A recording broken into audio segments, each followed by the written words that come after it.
This is the Plaza Theatre podcast.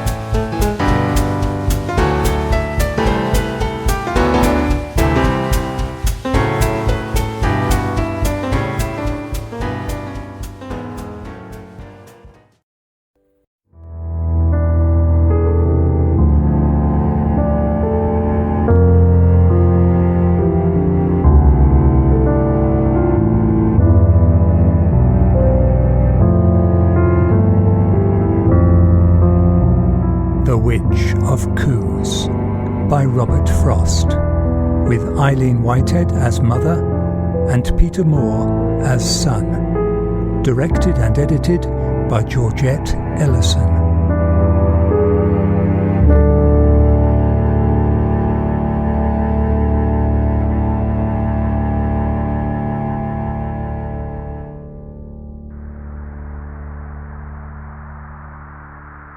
Folks think a witch who has familiar spirit she could call up to Plaza Eater's evening, but won't, she'll be burned at the stake, or something. Summoning spirits isn't button, who's got the button, I would have them know. Mother can make a common table rear and kick with 2 legs like an army mule. And when I've done it, what good have I done? Rather than tip a table for you, let me tell you what Rally the Sioux Control once told me.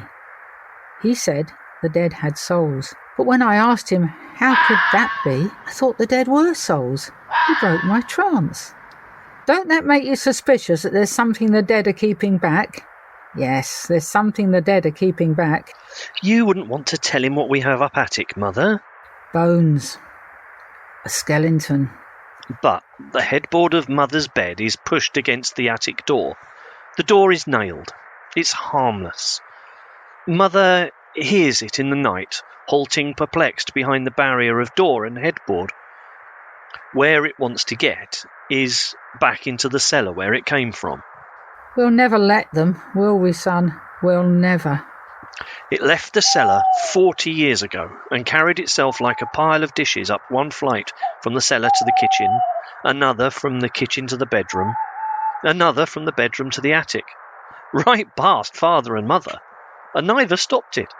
Father had gone upstairs, Mother was downstairs. I was a baby. I don't know where I was.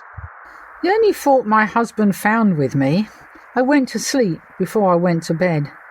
Especially in winter, when the bed might just as well be ice and the clothes snow.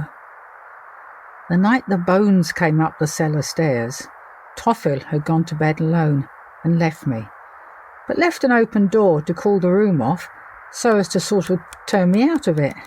I was just coming to myself enough to wonder where the cold was coming from when I heard Toffel upstairs in the bedroom, and I thought I heard him downstairs in the cellar. The board we had laid down to walk dry shod on when there was water in the cellar in spring struck the hard cellar bottom, and then someone began the stairs. 2 footsteps for each step. The way a man with 1 leg and a crutch, or a little child, comes up. It wasn't Toffel. It wasn't anyone who could be there.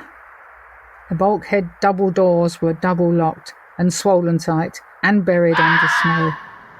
The cellar windows were banked up with sawdust and swollen tight and buried under snow. It was the bones. I knew them, and good reason. My first impulse was to get to the knob and hold the door. But the bones didn't try the door. They halted, helpless on the landing, waiting for things to happen in their favour. The faintest restless rustling ran all through them. I never could have done the thing I did if the wish hadn't been too strong in me to see how they were mounted for this walk. I had a vision of them put together not like a man, but like a chandelier. So suddenly I flung the door wide on him. A moment he stood balancing with emotion and all but lost himself. A tongue of fire flashed out and licked along his upper teeth. Smoke rolled inside the sockets of his eyes. Then he came at me with 1 hand outstretched, the way he did in life once. But this time I struck the hand off brittle on the floor and fell back from him on the floor myself. The finger pieces slid in all directions. Where did I see one of those pieces lately? Hang in my button box. It must be there. I sat up on the floor and shouted, "Toffil, it's coming up to you." It had its choice of the door to the cellar or the hall. It took the hall door for the novelty and set off briskly for so slow a thing, still going every which way in the joints though, so it looked like lightning, or a scribble from the slap I had just now given its hand. I listened till it almost climbed the stairs from the hall to the only finished bedroom before I got up to do anything, then ran and shouted, "Shut the bedroom door, Toffil, for my sake." "Company," he said. "Don't make me get up, I'm too warm in bed." So, lying forward weakly on the handrail, I pushed myself upstairs, and in the light, the kitchen had been dark. I had to own I could see nothing. "Toffil, I don't see it. It's with us in the room, though. It's the bones." "What bones?" "The cellar bones, out of the grave." That made him throw his bare legs out of bed and sit up by me and take hold of me. I wanted to put out the light and see if I could see it, or else mow the room with our arms at the level of our knees and bring the chalk pile down. I tell you what, it's looking for another door to try.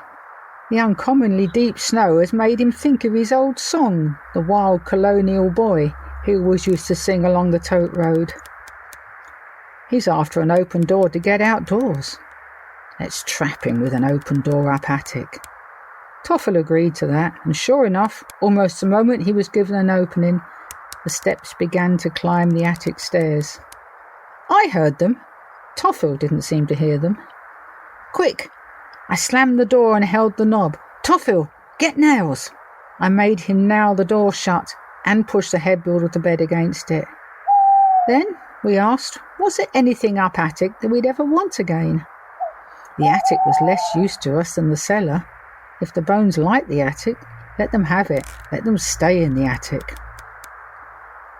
When they sometimes come down the stairs at night and stand perplexed behind the door and the headboard of the bed, brushing their chalky skull with chalky fingers, with sounds like the dry rattling of a shutter, that's when I sit up in the dark to say, to no one any more since Toffil died, let them stay in the attic since they went there.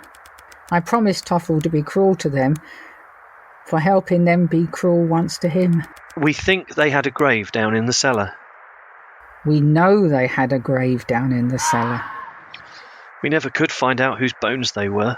Yes, we could too, son. Tell the truth for once. They were a man's his father killed for me. I mean, a man he killed instead of me. The least I could do was help dig their grave. We were about it one night in the cellar. Son knows the story, but was not for him to tell the truth. Suppose the time had come. Son looked surprised to see me end a lie. We'd kept all these years between ourselves, so as to have it ready for outsiders. But tonight, I don't care enough to lie. I don't remember why I ever cared. Toffil, if he were here, I don't believe could tell you why he ever cared himself.